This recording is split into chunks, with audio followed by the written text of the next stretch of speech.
aku pernah dapat murid. Jadi sebelum join ke Yayasan Guru Belajar, aku juga guru gitu. Aku pernah dapat murid yang tiap ulangan tuh remedial, nggak pernah punya nilai bagus. Tapi waktu aku bikin pembelajaran berbasis proyek, kelihatan tuh potensinya dia. Ternyata jadi ini voice over kan ya, voice over yang ngisi suara tuh. Nah itu kelihatan kan dia, dan dari situ tuh dia bisa punya penghasilan yang lain gitu kan. Nah seperti dia itu bisa saya menghadapi dunia nyata dengan keahlian yang dia punya. Tapi apakah itu diakomodir di dalam kelas? Apakah itu dipandang?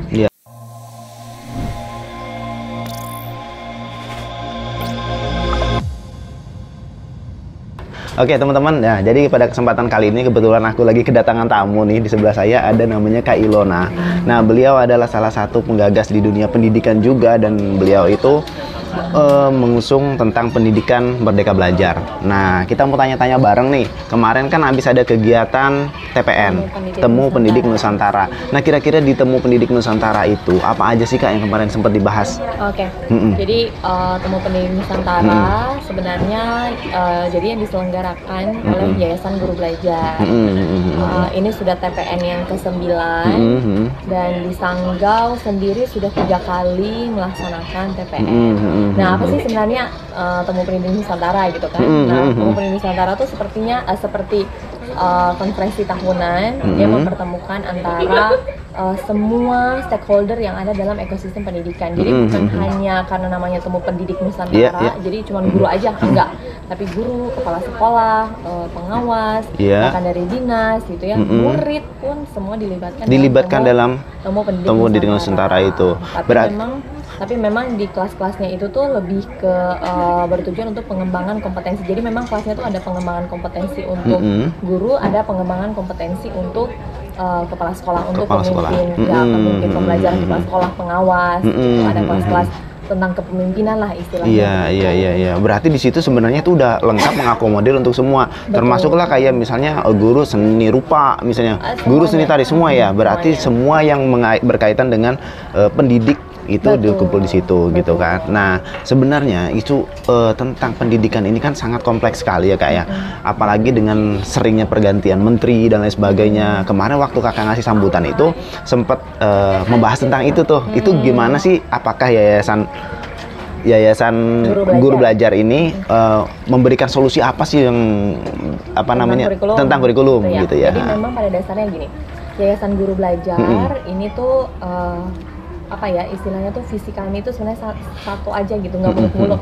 Kami mau menemani guru belajar gitu. Jadi mengutip dari pendiri kami, Bu Najila Shihab gitu ya, bilang bahwa guru yang mau belajar adalah guru yang berhak mengajar. Artinya kalau guru dia nggak mau belajar, nggak mau update skillnya, ya berarti ya udah mending nggak usah ngajar gitu ya. Betul. Dia kan harus update skillnya, update dirinya gitu supaya dia layak untuk mengajar.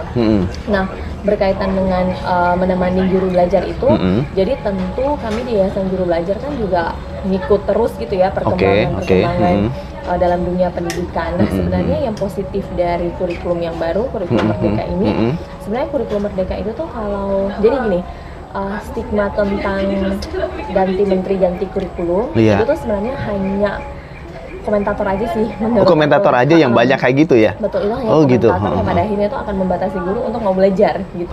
Padahal sebenarnya kalau mau lihat ya keunggulan dari si kurikulum Merdeka ini unggul banget gitu. Sebenarnya kurikulum 2013 kalau mau bilang ganti kurikulum, ganti menteri, ganti kurikulum itu juga nggak sepenuhnya benar. Karena kurikulum yang sebelumnya tuh udah lewat berapa menteri nggak diganti-ganti juga gitu. Jadi sebenarnya tuh bukan tentang kurikulumnya, ini tuh yang harus dirubah dari mindset, dari paradigma para guru gitu ya. Bukan berarti bahwa yang penting adalah kurikulumnya, waktu kurikulum baru lalu administrasi yang tambah banyak, atau ini apa lagi sih gitu kan. Nah tapi perlu dilihat gitu keunggulan apa sih sebenarnya yang mau dikejar dari perkembangan kurikulum itu. Nah kurikulum Merdeka sendiri itu tuh dia lebih fleksibel. Jadi memang dia menjawab yang namanya Merdeka Belajar. Dia beri kebebasan tuh untuk sekolah istilahnya gini, kondisi sekolah di Sanggau sama di Papua misalnya beda dong. Beda dong ya. Kesiapan belajarnya, kesiapan satuan pendidikannya kan pasti beda. Betul. Di kurikulum Merdeka itu diakomodir. Jadi lebih fleksibel. Artinya sekolah punya apa ya, punya kewenangan gitu ya untuk menyelesaikan pembelajaran sesuai dengan konteks dan kebutuhan sekolahnya dan juga tentu daerahnya. Oke. Gitu. Jadi dari pihak kementerian atau dari pihak kabupaten dengan di daerah pasti beda gitu. Apa sih parameter kemudian itu bisa melihat perkembangan di sana, gurunya itu semakin maju atau semakin, sementara kan dia pasti mengacu kepada kultur yang ada di situ. Jadi gini, yang kurikulum Merdeka ya, jadi kan tadi dia lebih fleksibel, terus dia lebih relevan, lebih kontekstual. Tema Temu Pendidikan Nusantara kemarin kan kurikulum yang memberdayakan konteks gitu kan, konteks. Nah jadi ketika guru itu dia mampu memberdayakan konteksnya, guru itu mampu melibatkan murid sepenuhnya dalam pembelajaran, artinya levelnya dia tuh pembelajaran tuh udah bukan lagi murid hanya sebagai objek gitu ya, tapi dia udah melibatkan murid sepenuhnya dalam pembelajaran. Ya menurut aku itu mau ganti menteri, ganti kurikulum, mau dia tetap itu gitu ya, apapun ya itu tetap itu gitu ya kan ya gitu. Itu sih saya setuju Kak, apa namanya, karena dari dulu juga ya sebenarnya tidak maksudnya pendidikan itu jangan mengenerate gitu ya. Betul. Nah, kalau dulu kan itu mengeneralisir tuh. Betul. Saya sangat kecewa pada saat seragam sekali gitu ya. Saya sangat kecewa bahwa karena pada saat itu saya ada di generasi yang menggunakan ujian nasional gitu ya. Iya, ya kita belajar 3 tahun ditentukan oleh 3 hari gitu kan. Diseragamkan semua, diseragam semua, standar semua. Padahal kan masing-masing sekolah, masing-masing murid aja tuh punya keunikan. Iya, keunikan yang berbeda, potensi yang berbeda. Hal yang berbeda-beda gitu kan. Ya belum tentu juga orang yang nggak lulus ujian nasional tuh dia nggak punya potensi gitu ya. Iya. Nah, dan pada kenyataannya faktanya adalah banyak teman-teman saya yang mereka punya prestasi di sekolahnya dan sekarang juga ya begitu seperti itu aja, maaf ngomong lah gitu kan. Itu core, itu inti dari kurikulum yang baru ini. Nah ini ya oke. Jadi lebih ke unlock potensinya murid gitu. Makanya kan yang lebih penting di sini kan pembelajaran berbasis proyek. Artinya pembelajaran yang nggak hanya menuntut murid tuh hafal, buat hafal, dapat nilai 100 di kertas, tapi pas dia keluar dari ruang kelas tuh dia nggak bisa apa-apa gitu. Dia nggak punya skill untuk oh aku gimana ya kolaborasi sama orang di sekitar aku. Misalnya orangnya punya pendapat berbeda sama aku, gimana ya aku negosiasi gitu. Aku problem solver nggak, aku punya critical thinking apa enggak. Nah itu yang mau disasar dari kurikulum ini. Makanya aku selalu bilang, kemarin juga di sambutan aku di TPN kan aku bilang nggak penting sebenarnya mau nanti kurikulum ini ternyata nanti berubah lagi, menterinya berubah, namanya berubah, tapi yang jadi inti pendidikan lo nggak boleh berubah gitu. Kita belajar dari Ki Hajar Dewantara gitu ya, bapak pendidikan kita gitu. Kemerdekaan murid, kemerdekaan anak tuh pada dasarnya, ini kutipan dari Pak Hajar ya. Anak tuh pada dasarnya lahir ke dunia tuh udah punya potensi nggak gitu. Kita tuh hanya menuntun mereka untuk kemudian mengunlock, membuka potensi-potensinya mereka. Kita hanya memfasilitasi mereka, tapi bukan berarti mereka tuh kayak kertas kosong gitu ya. Lalu kita atur-atur seperti robot yang nggak punya minat, nggak punya bakat, nggak punya potensi. Gitu. Yang pada akhirnya murid jadikan objek proyek. Objek proyek, gitu ya. Yang itu diukur dari lulus ujian apa enggak, nilainya berapa, gitu. Ya syukur kalau misalnya nilainya bagus, tapi waktu keluar mau kolaborasi dia udah tahu skillnya ada, gitu ya. Itu ya udah nggak apa-apa. Tapi misalnya dia cuma pintar di atas kertas, gitu, tapi dia keluar di dunia masyarakat dia nggak bisa ngapa-ngapain kan. Nah itu yang mau diubah paradigmanya, ekosistem pendidikannya mau dirubah supaya ini orang-orang, anak-anak yang dititipkan di sekolah nih lebih berdaya aja gitu.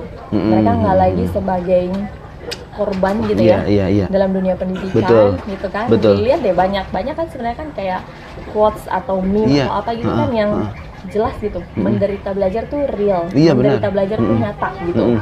Mereka hanya ngikut apa yang gurunya udah atur. Lebih lagi gurunya menghamba pada kurikulum. Betul. Lebih ke yang penting beres, yang penting materinya selesai, babnya selesai. Kamu mau paham apa kagak, ya udah terserah gitu ya. Nanti betul. Ya udah nanti pas kamu ulangan, kamu remedial gitu, misalnya nilainya di bawah KKN, nanti kita remedial. Lalu misalnya kenaikan kelas. Ada guru-guru yang jadi pahlawan, sepertinya pahlawan, karena mendokrak nilai supaya boleh nggak nilai bahasa Inggrisnya dinaikin, ini supaya anaknya bisa naik kelas. Oh ya boleh lah. Terus gurunya sok pahlawan gitu kan, karena udah aku baik kok bantuin dia naik kelas, padahal tuh proses di dalam kelas tuh ngapain aja gitu. Jadi setiap murid pada akhirnya dia berhak atau enggak naik kelas itu tuh sebenarnya bukan di situ gitu, tapi dia selama proses pembelajaran tuh skillnya dia ada enggak gitu. Bahkan ketika dia nggak bisa, aku pernah dapat murid, jadi sebelum join ke Yayasan Guru Belajar, aku juga guru gitu. Aku pernah dapat murid yang tiap ulangan tuh remedial, nggak pernah punya nilai bagus. Tapi waktu aku bikin pembelajaran berbasis proyek, kelihatan tuh potensinya dia, ternyata jadi ini voice over, tau kan ya, voice over yang ngisi suara tuh. Nah itu kelihatan kan dia, dan dari situ tuh dia bisa punya penghasilan yang lain gitu kan. Nah seperti dia itu saya bisa menghadapi dunia nyata dengan keahlian yang dia punya. Tapi apakah itu diakomodir di dalam kelas? Apakah itu dipandang? Kadang-kadang enggak, karena tadi standar-standar yang bukan memerdekakan murid, tapi malah membuat murid menderita belajar. Nah, itu tuh hal-hal yang mau disasar dari kurikulum yang baru. Makanya kan Temu Pendidik Nusantara mengangkat tema itu tuh yaitu mau bantuin guru-guru. Saya dengar dapat isunya itu kalau misalkan di TPN, iya kan, itu tidak mendatangkan narasumber-narasumber yang memang expert di dalam dunia pendidikan, tetapi dia mendatangkan atau maksudnya sharing dengan teman-teman atau guru-guru yang ada di daerah itu sendiri. Itu miskonsepsi yang berusaha kami patahkan sih. Jadi bukan berarti bahwa kadang-kadang tuh ya kalau kita hadiri pelatihan webinar gitu kan, kalau pembicaranya apa udah gitu, banget gitu kan, baru antusias gitu. Padahal sebenarnya tuh guru-guru tuh yang lebih, mereka tuh ada yang lebih real, punya pengalaman nyata, punya praktik baik, yang mereka siap bagikan untuk sesama gurunya. Dan orang-orang dan guru-gurunya itu ada di daerah. Ada di daerah yang sama dengan konteksnya gitu kan. Ya udah tinggal yang dengerin, tinggal ambil, tiru, modifikasi. Gitu kan? Karena belum tentu pada saat orang-orang yang expert di dalam pengajaran itu juga dia sama dengan kulturnya dengan ada di daerah gitu. Mungkin kan. Ilmunya ada gitu ya. Oh iya, pasti dapat. Tapi untuk dikontekstualkan ya itu agak sulit ya kan. Tantangannya berbeda gitu yang ada di sana. Kemudian yang sekarang ini kan kebanyakan yang kaum guru yang baru-baru, yang generasi muda lah, guru-guru yang baru muda ini kan, mereka adalah anak-anak yang berlatar belakang itu dari ujian dulunya. Gitu kan, apakah ngaruh nggak sih dunia itu tuh? Sempat saya punya teman gitu ya, dia memang ngajar di pondok pesantren, dia adalah orang yang tok mondok pesantren di pondok gitu ya. Nah kemudian di dalam pondok pesantren itu ada anak yang juga dia sekolah formal gitu kan. Nah tapi si pengasuh pondoknya dulu adalah tok mondok gitu kan, kan perlakuannya berbeda. Jadi ruh dia itu diterapkan di situ gitu kan. Betul. Nah ada nggak kesulitan nggak gitu ya transformasinya gitu? Jadi gini, dalam pengalaman Yayasan Guru Belajar menemani guru-guru untuk belajar gitu ya, tantangan kayak gitu tuh banyak gitu. Pastilah gitu ya. Orang yang udah meskipun dia nggak punya pengalaman, tapi sesuatu yang dibiasakan, yang namanya zona nyamannya seseorang kan, siapa sih yang mau diganggu zona nyamannya gitu.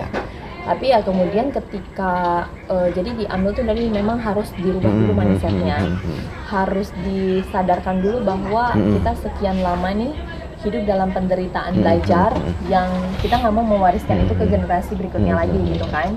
Jadi meskipun memang menghadapi tantangan itu, waktu ujian nasional berubah menjadi asesmen nasional aja pertentangannya kan datang dari mana-mana tuh. Dengan berbagai alasan, padahal jelas gitu ya. Asesmen nasional itu dibutuhkan karena ya tau lah skor PISA kita rendah gitu kan.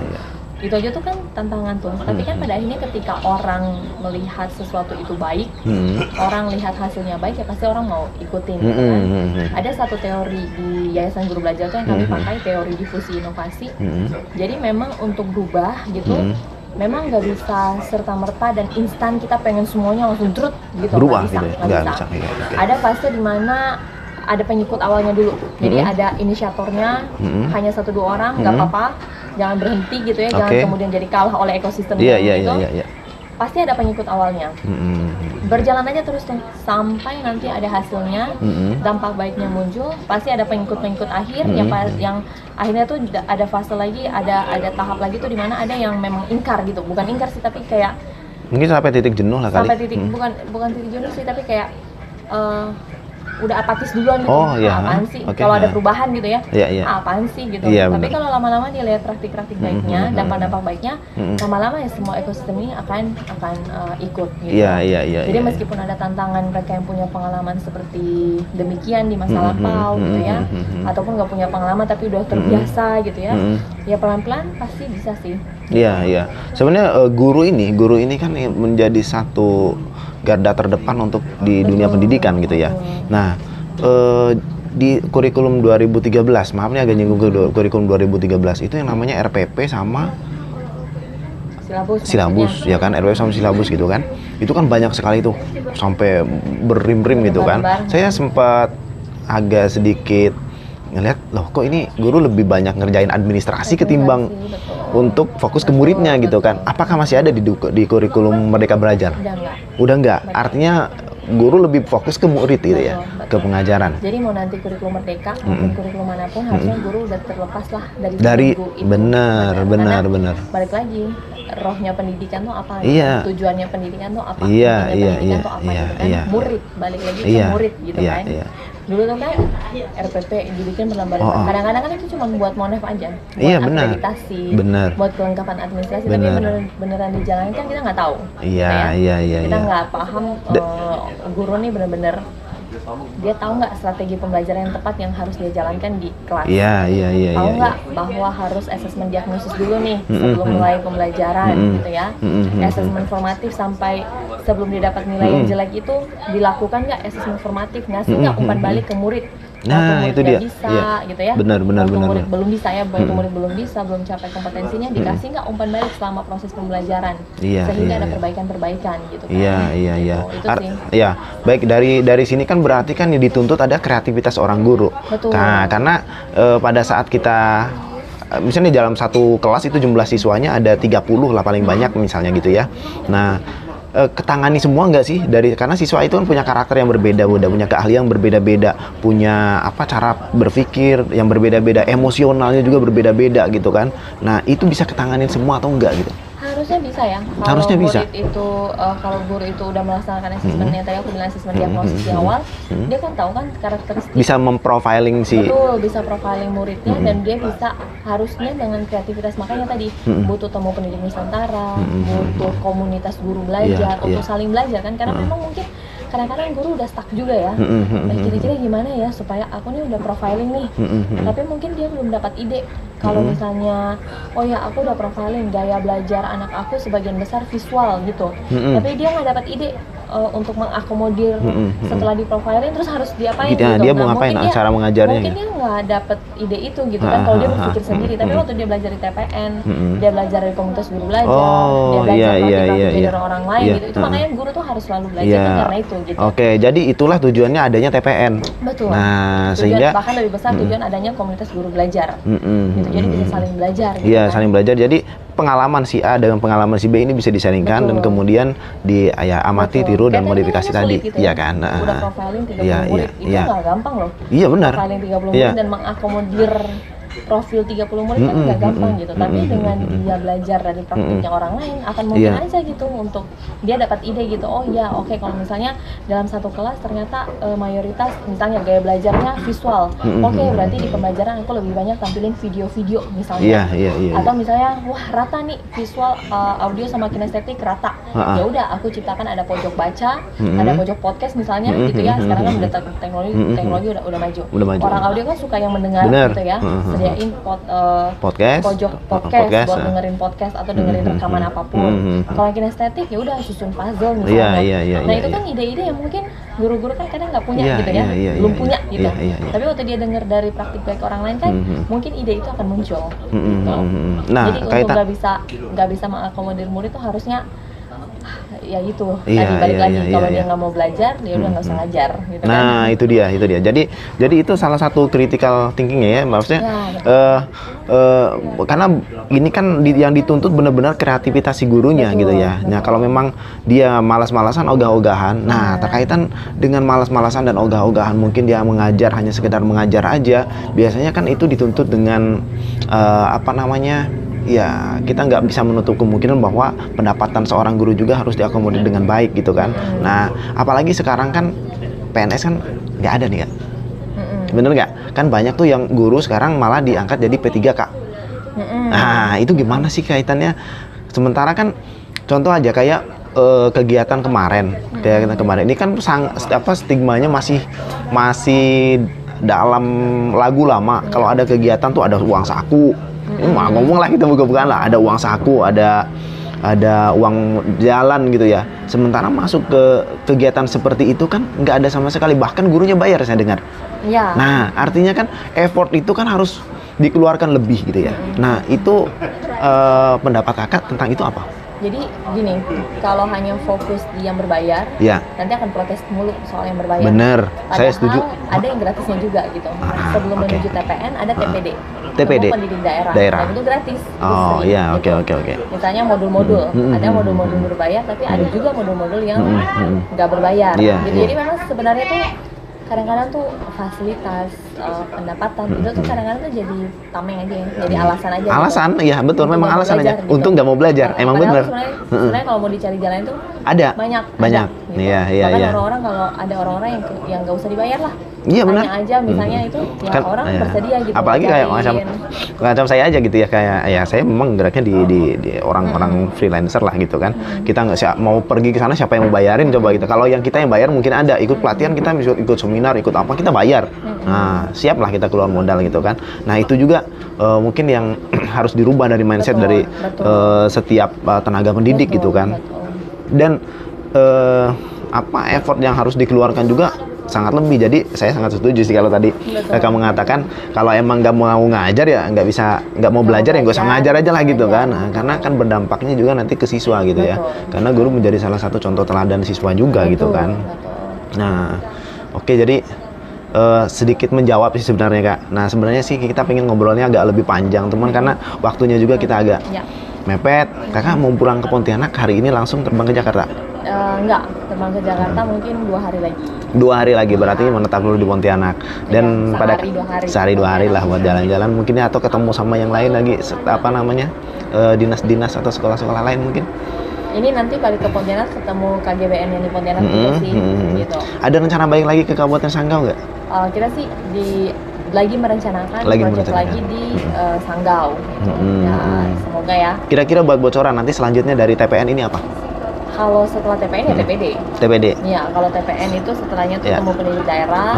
Jadi kan guru-guru yang kemarin dengerin praktik baik, mereka laksanakan. Di daerah. Mereka nggak cuma dengerin dan melaksanakan, mereka nanti berbagi lagi. Jadi kan ekosistemnya berputar gitu terus. Iya, apakah akan ada TPN berikutnya? Pasti ada, ya kan TPN itu. 10, 11 sampai belasan puluhan ada. Oke. Jadi itu sedikit bocoran Kak. Iya. Jadi ini terima kasih banget Kak untuk bisa hadir di channel saya. Mudah-mudahan ini juga nanti bakal kita sharing kepada guru-guru yang ada di daerah gitu ya. Nah di beberapa kabupaten ya, semuanya buat teman-teman yang bisa nonton di sini bisa mendengarkan gitu ya. Artinya seperti apa sih gebrakan-gebrakan yang dilakukan oleh Yayasan Guru Belajar gitu ya. Nah jadi buat teman-teman yang memang masih apatis, guru-guru yang masih apatis, coba hadir lah gitu ya, buat menambah semangatnya, bilang dan idenya juga gitu kan. Karena kalau tanpa teman-teman, tanpa komunitas juga ya pasti akan ngedon juga lah guru-guru. Apalagi perjalanannya dari sini, kadang-kadang dia kehujanan lewat jalan becek mau menempuh ke sekolahnya itu kan. Nah itulah kondisi di daerah kita Kak. Nah jadi terima kasih udah hadir dan selamat jalan buat kakak. Mudah-mudahan nanti sampai ke Pontianak dengan selamat. Dan bisa datang lagi ke Kabupaten Sanggau. Oke, thank you Kak. Terima kasih.